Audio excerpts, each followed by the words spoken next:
Trump has canceled the summit with North Korea.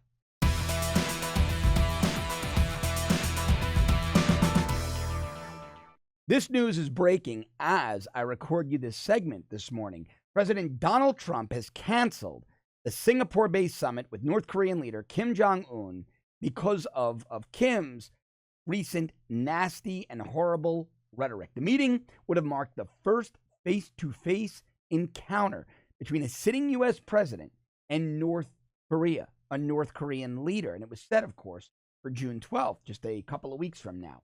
Let me read you the letter that the White House sent early today to North Korea, addressed to His Excellency Kim Jong-un, Chairman of the State Affairs Commission of the Democratic People's Republic of Korea, Pyongyang. Dear Mr. Chairman, we greatly appreciate your time, patience, and effort with respect to our recent negotiations and discussions relative to a summit long sought by both parties, which was scheduled to take place on June 12th in Singapore. We were informed that the meeting was requested by North Korea, but that, to us, is totally irrelevant. I was very much looking forward to being there with you. This is where Trump becomes Trump, and this is why America's strong and the world is safer. Words from the president. Sadly, based on the tremendous anger and open hostility displayed in your most recent statement, I feel it is inappropriate at this time to have this long-planned meeting. Therefore, please let this letter serve to represent that the Singapore summit, for the good of both parties, but to the detriment of the world, will not take place. Now, this is where Trump is really Trump, and I could not be prouder of our president at this moment. You talk about your nuclear capabilities, but ours are so massive and powerful that I pray to God they will never have to be used. I felt a wonderful dialogue was building up between you and me, and ultimately it is only that dialogue that matters. Someday I look very much forward to meeting you. In the meantime, I want to thank you for the release of the hostages who are now home with their families. That was a beautiful gesture and very much appreciated. I'm just sticking it to them. If you change your mind having to do with this most important summit, please do not hesitate to call or write me. The world, and North Korea in particular, has lost a great opportunity for lasting peace and great prosperity and wealth. This missed opportunity is a truly sad moment in history. Sincerely yours, Donald J. Trump, President of the United States of America. Now, this all comes on the heels of Kim, I'm going to find you the quote here, Kim insulting Vice President Mike Pence. He he said that the vice president was stupid, that he was politically stupid, and Trump had no choice but to cancel the meeting. Kim said Kim spokesman Cho San Hui said the North would not beg for dialogue and warned of a nuclear showdown if diplomacy failed. North Korea says it will not give up its nuclear weapons unilaterally. Now, Cho San Hui has been involved in she's been involved in these talks for quite a while, and the North Koreans are really asking for it. They're really asking for it.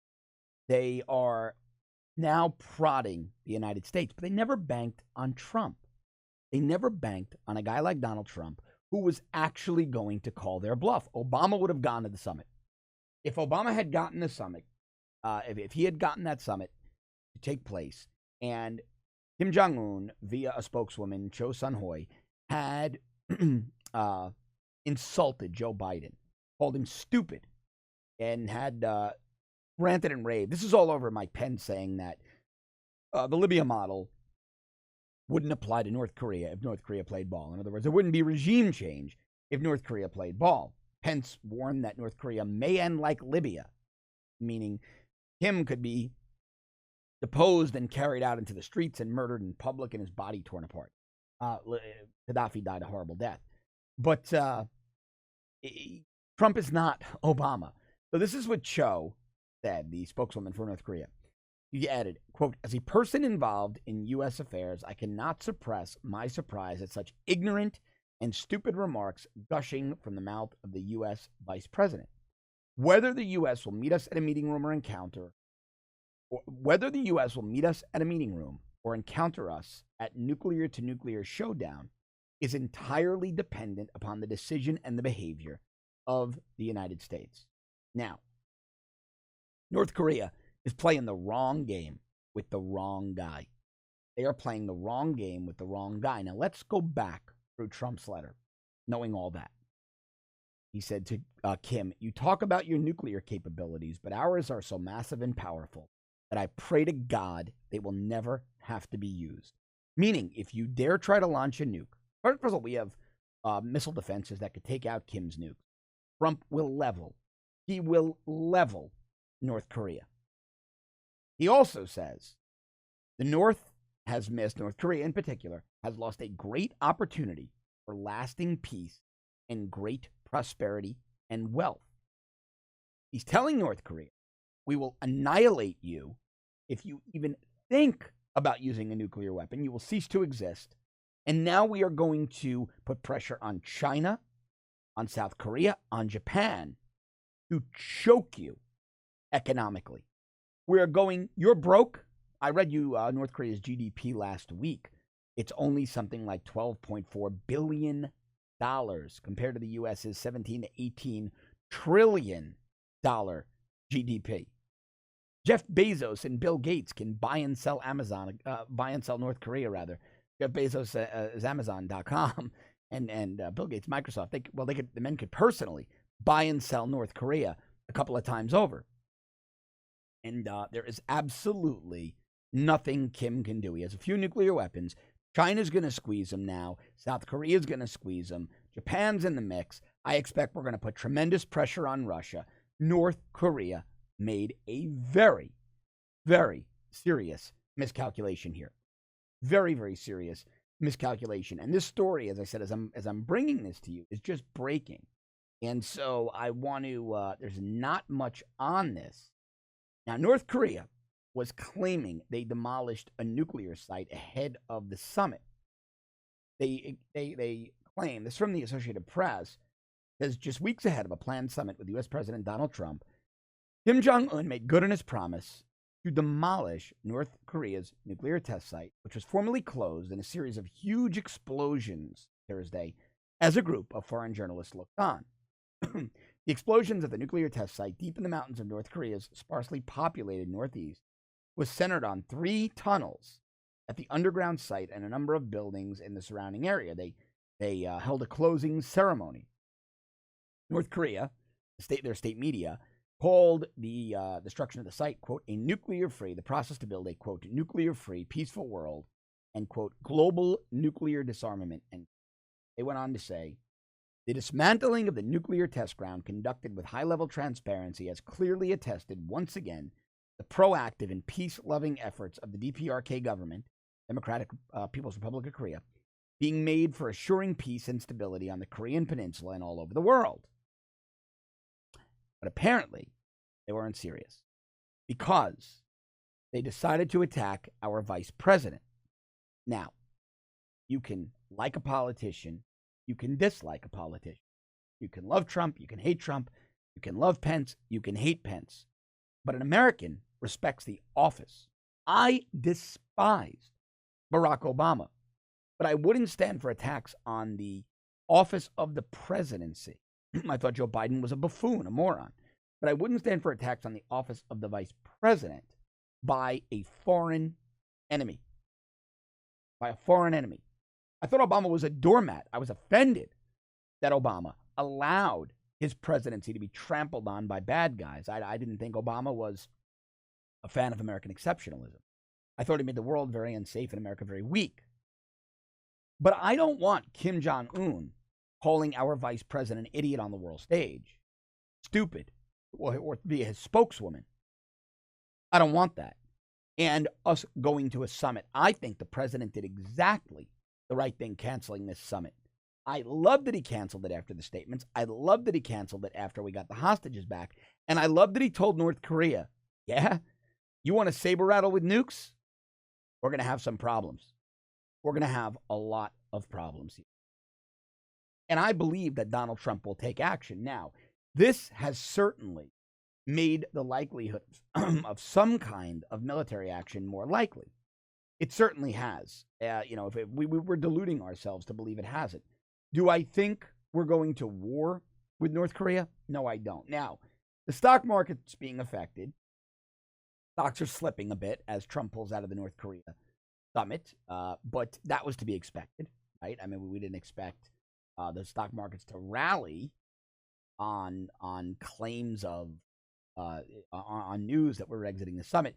We also found out that one of the ways Kim Jong-un and his top advisors, his inner circle, were preparing to meet with Donald Trump were by reading that ridiculous book, Fire and Fury, that book that's been basically debunked.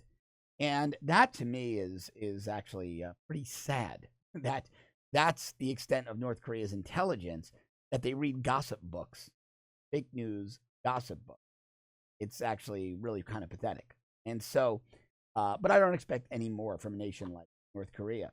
Now, from Fox Business, they're saying stocks fell off a bit. The S&P 500, as I read you this, down about 13%. The Dow Jones averages, the S&P 500 had 13 points. A net change, I'm sorry, it's down 13. It's down 13, not 13%. Jesus, devastating. Down about 0.5%. Dow Jones averages are down about 0.7%, 0.69 as I read this. And the NASDAQ composite down about 0.36. So not massive sweeping losses, but a typical market correction with news like this. And that can certainly change by the time you watch this video later in the day. But I do not predict that we are going to see anything change with regards to the summit. Do not predict that whatsoever. But I'm glad we have a strong president. The world is a dangerous place, and we were beaten up. We were browbeaten by Barack Obama for so long. We were treated like the doormats of the world. And there's more news. I keep glancing at the screen. News items are popping up as I talk to you about this. So, even Marco Rubio is saying that North Korea's solution is in China's interest as well. I rarely agree with Marco Rubio on this one. I do. But Marco Rubio is right. Finding a solution with North Korea would benefit China as well. It's in China's best interest to pressure North Korea. And I don't know if you remember, back about, it's got to be back about 10 to 12 years now. Could be even a little longer.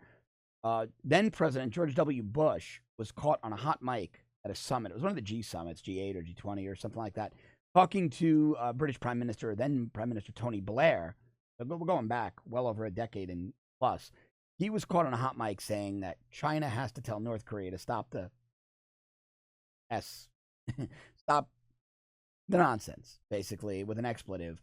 And that's the way you control North Korea. And China's always been the key to controlling North Korea. But so is a strong U.S. And we've never had a Donald Trump. This letter is absolutely outstanding. I like what Trump is doing here.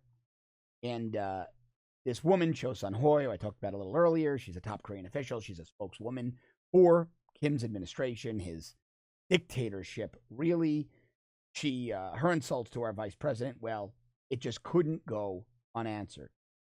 And John Bolton, look, we've got a foreign policy A team. I say it every day, A++++ team.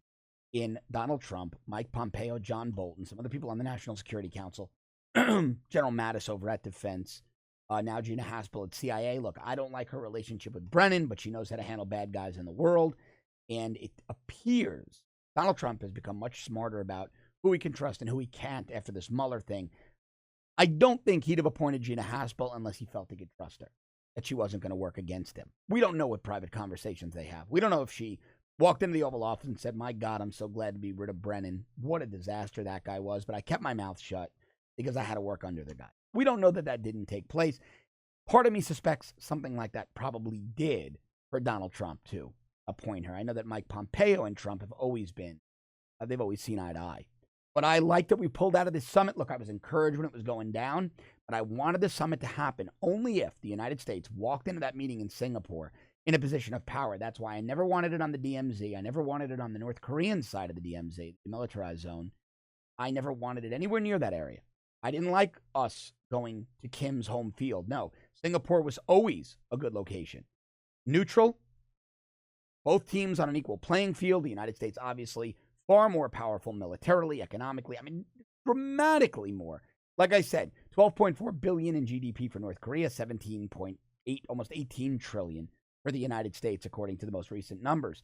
And militarily, it's not even a contest. Not even a contest. And I think we now have to take an even harder line on North Korea. Let them know that if they open their mouths, they're going to face the full wrath of the United States. If they want to read that book, Fire and Fury, to learn how to deal with Donald Trump, well, in a completely different context, Donald Trump should now show North Korea fire and fury unless they get in line, apologize, and beg to be brought back to the table. It's very important content, and I want to bring you the updates on this North Korea story. Help me do that by subscribing to our premium service at www.therebel.media/shows. Go to the App Store, download the great Rebel app. As always, thanks so much for watching. I'll see you tomorrow.